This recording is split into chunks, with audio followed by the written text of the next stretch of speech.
isang magandang hapon mga kasari-sari ko dyan. At eto na naman ang atitintin ninyo at meron tayong topic na napakaganda.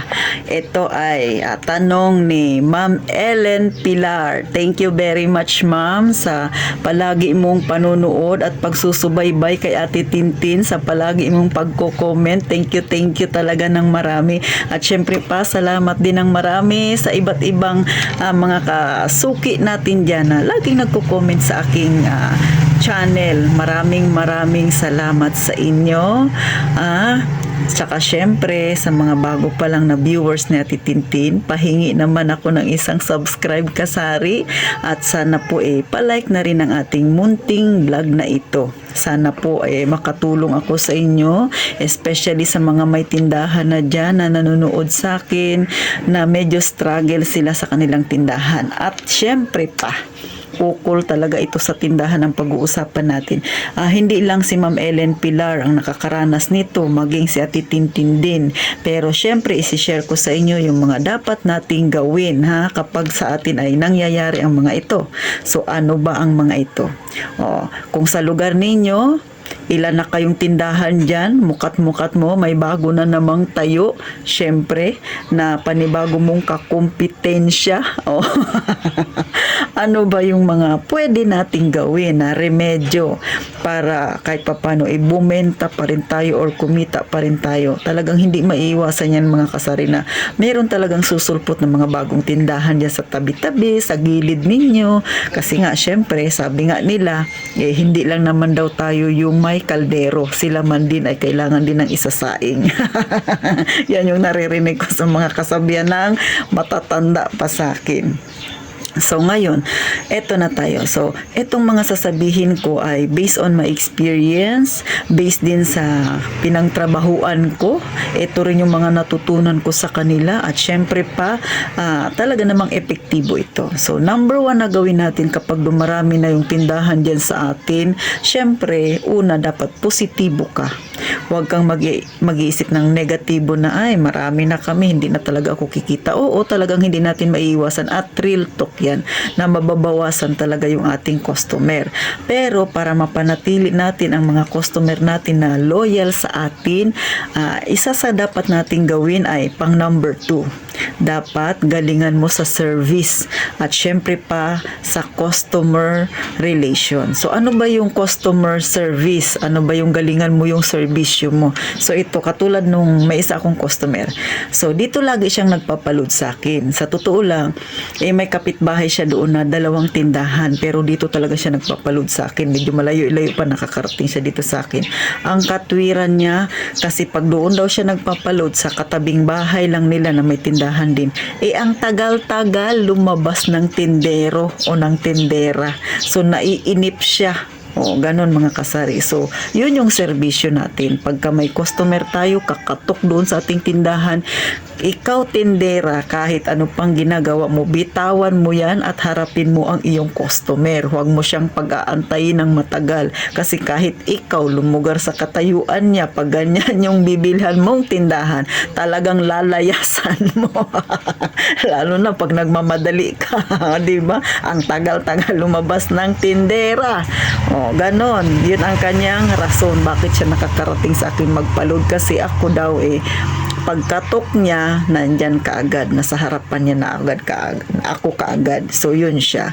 Pangalawa, doon sa customer relation, dapat lagi kang nakangiti. Dapat ikaw ay magiliw sa yung customer, mga kasari. Hindi nga pwede yung magsisimangot ka.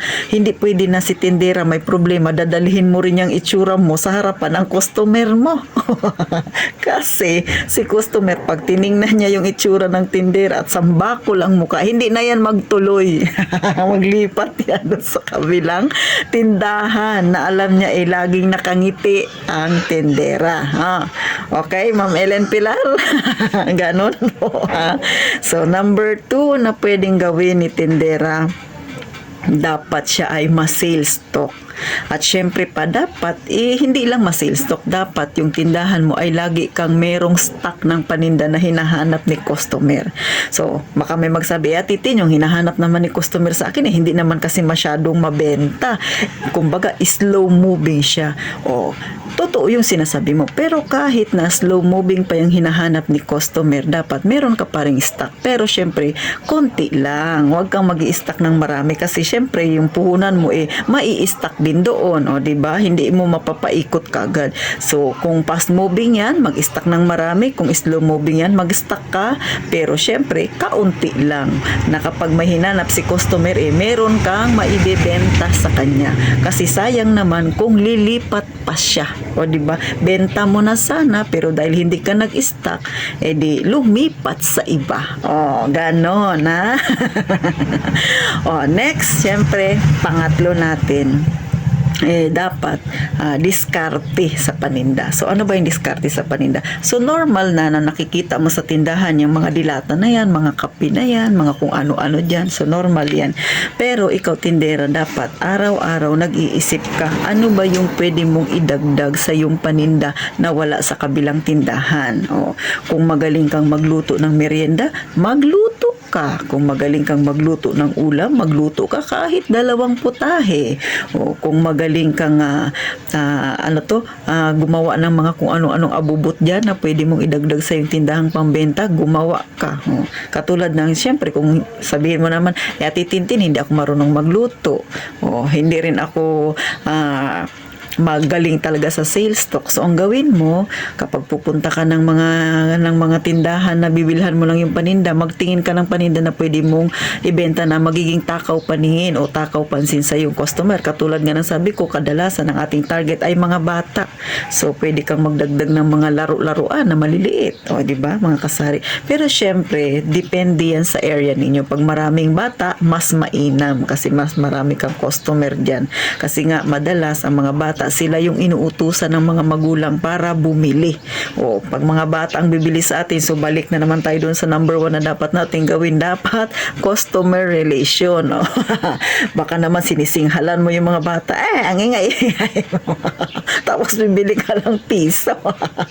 Huwag mo namang takutin. Di ba? O, ganun talaga mga kasari. Wala tayong magawa. Pag ang mga bata bibili sa atin, tutok-tok yan doon sa ating tindahan. Kahit piso lang. Di ba? Na ganun talaga. Nagtayo tayo ng tindahan So, yung tatlo na yan dapat meron ka kahit papano sa yung tindahan. Kasi syempre, kapag ganyan ang ginawa mo sa yung mga customer, mananatiling loyal yan sa'yo. At panghuli, ito ay dagdag na lang din, bigla ko lang naisip. Syempre, dapat yung paninda mo, huwag naman sobrang mahal, kasari. Baka naman naghahabol ka ng, Ate Tintin, gusto ko malaki yung kita ko. O, naghanap ka ng malaking kita, tinaasan mo yung paninda mo. Yung pala, dyan sa area ninyo, ikaw yung pinakamataas na may presyo, ay talagang hindi ka mabebentahan. Talagang lalangawin ang tindahan mo pagka ganyan. Kasi ang taas-taas ng paninda mo, aabutan ang mga yan ng expiration. O, di ba? Lugi ka, sisi, ha? Kaya mas mainam, dapat lumibel ka lang sa mga taga dyan. Pero kung kaya mong mas magpababa kahit piso, pero syempre, siguraduhin mong tumutubo o kikita ka pa rin doon sa kahit na mas mababa ka ng piso. Pero wag mo namang sobrang sagarin kasi baka naman marami kang magiging kagalit niyan, ha? Sabi ko nga, lumibel ka lang. Pero kung kaya mong magpababa kahit piso lang, mas okay yun. As long as kumikita ka, kikita ka pa din sa ganun mong presyo, ha? Huwag naman yung sobrang baba, yung tipong oo nga, malaki yung kinita mo sa buong maghapon o yung benta mo sa buong maghapon, pero pag tinototal mo na, ileles mo na kung ilang porsyento yung patong mo, halos wala ka ring tinubo kasi sobrang baba na ng paninda mo. So, sa'yo rin ang balik nun, lalo na kung ang tindahan mo ay legal. O ano ba yung legal? Syempre yung meron kang binabayaran na permit sa barangay at permit sa city hall. O, syempre may mga pangangailangan ka rin. Tapos ikaw todo pababa ka ng iyong paninda. O di ba? Sinong niloloko mo? Hindi yung sarili mo lang din. Nagpapagod ka lang sa walang napupuntahan. So, yan lang yung mga simpleng nalalaman kong tips o kaya tricks na pwede mong gawin sa iyong customer para kahit papano na marami kayo dyan, bumenta ka pa rin. Tandaan, mas mahalaga pa rin ang customer service at customer relationship mo sa iyong kapwa para sila ay manatiling loyal sa iyo, ha, kasari? So paano, hanggang dito na lang ang munting vlog ni Ate Tintin. Huwag nyo nang pansinin ang maraming ingay na yan dahil ang aking tindahan tabing kalsada. At syempre pa, muli makikisuyo ako sa inyo mga kasari. Isang subscribe naman dyan at isang pitik sa okay o kaya like mga kasari. At sana po magkita-kita pa tayo sa susunod nating mga video mga kasari. Sana huwag kayong magsawang suportahan ang Ate Tintin ninyo. Sana kahit papano may naiambag ako kahit kaunti na magkakaroon kayo ng idea para kahit papano lumago ang inyong tindahan. So maraming salamat po at ito ang inyong Ate Tintin. Mag-iingat kayong palagi mga kasari.